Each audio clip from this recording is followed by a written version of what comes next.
السلام عليكم ورحمة الله وبركاته. مرحبا بكم في قناتي يوميات فريال في فيديو جديد. الفيديو نتاع نهار اليوم نقدم لكم فيه وصفة الكروكي ببيضة واحدة. إذا تبعوا معايا المقادير وطريقة التحضير.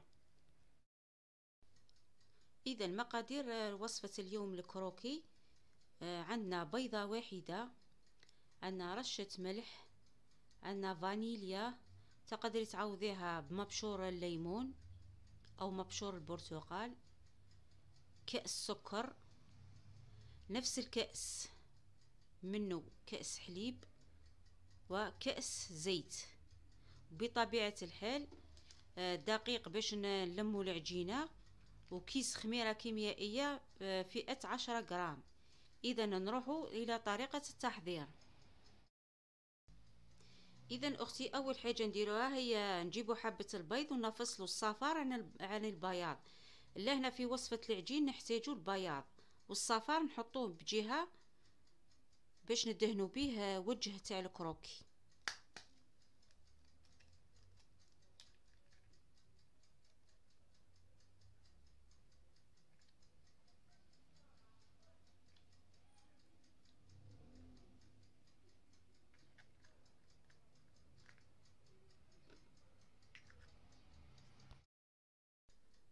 نحطوا مع بياض البيضة نحطوا كأس السكر،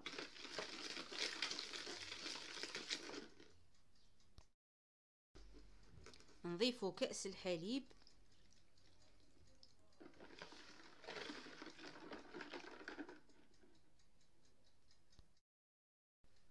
نضيفوا رشة الملح، ونضيفوا الفانيليا. نخلطوا كل المكونات هذو حتى يذوب السكر.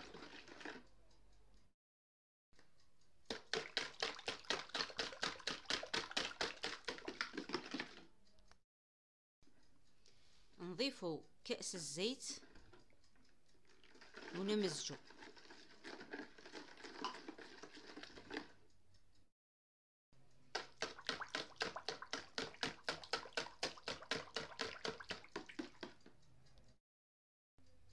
والآن نبداو نحطوا في الفارينة اللي هي الدقيق الأبيض، وما ننساوش معاها كيس الخميرة الكيميائية.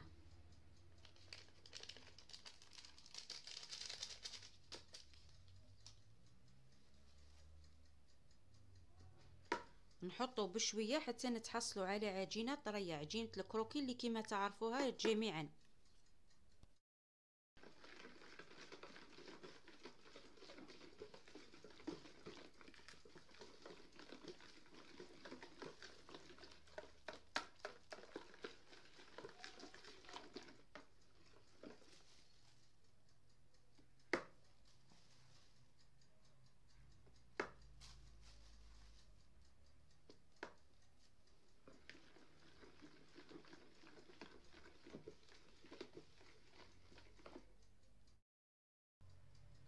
وهنا اختي تقدري تكملي الخلط باليد حتى تتحصلي على العجينه المطلوبه، لانه الخلط باليد يكون يمد الملمس تاع العجينه احسن، تحسي بالعجينه. اذا اختي هاوليك الملمس تاع العجينه اللي تحصلت عليها. ما هذه اليد تقعد تلصق، بصح اليد الاخرى كي تمسي تلقيها مازالها طريه وفصلت على الاناء تاع العمل. اذا هذه هي العجينه المرغوب فيها. اذا دوك نشكلوها مع بعض. والان جاء وقت تشكيل العجينه. نجيبوا بلاطو اللي يدخل الفرن، ندهنوه بشويه زيت،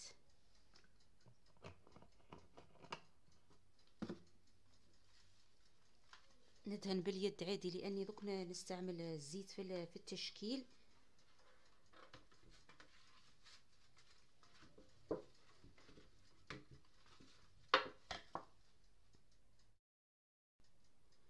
انا قسمت العجينه الى 4 اقساط لاني راح نستعمل البلاطو بالعرض. انتي اذا استعملتيه بالطول، الحربوش بالطول ديري 3.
والان بعد ما شكلت الكروكي تاعي حرابش، نجيبو صفار البيضة ونزيدو له شويه فانيليا باش تروح له الريحه، باش تروح ريحه البيض.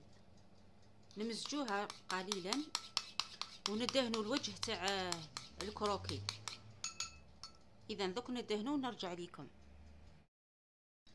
وهنا بعد ما دهنت الوجه تاع الكروكي بالصفار تاع البيض، ما ننساش نقولك بلي انا شعلت الفرن تاعي على 180 درجه. نزينوا الكروكي نتاعنا، نزينوه بالفرشيطه، نزينوه كيما نحبوا. انا متعوده ندير له هذا التزيين باش يمد للكروكي شكل جمالي.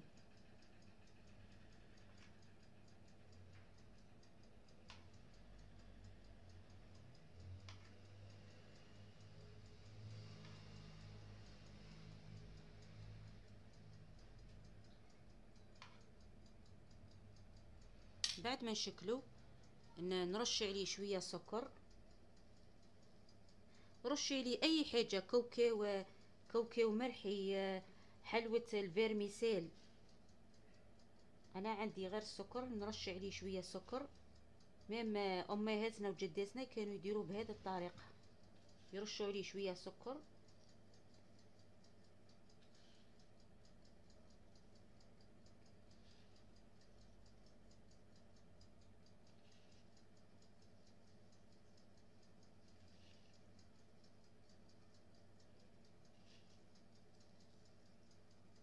اذا ندخل الكروكي تاعي للفرن يطيب على درجه حراره 180 درجه من تحت 20 دقيقه، من بعد نشعلوه يحمر من الفوق.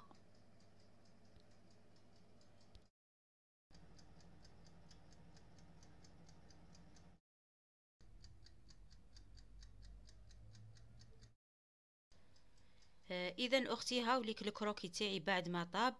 ودرجة التحمير على حسب انتي واش تحبي. كاين اللي يحبوه محمر بزاف، وكاين اللي يحبوه جاي مع الصفورة، انتي واش تحبي. اذا نخليه يبرد ونقطعه.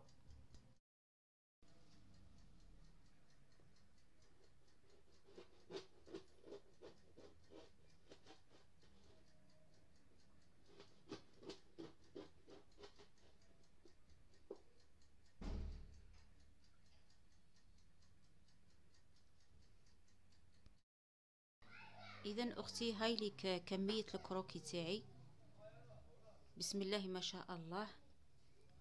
حبة بيض قطعت كمية كبيرة. اذا اختي جربي هذه الوصفة على ضمانتي، بما انه جاي العيد الكبير حضريها للعائلة تاعك، راهي تقطع كمية كبيرة توكلي وتوكلي بحبة بيض فقط. وهذا طبعا الحواف نتاعو. اذا الى اللقاء في فيديو جديد ان شاء الله.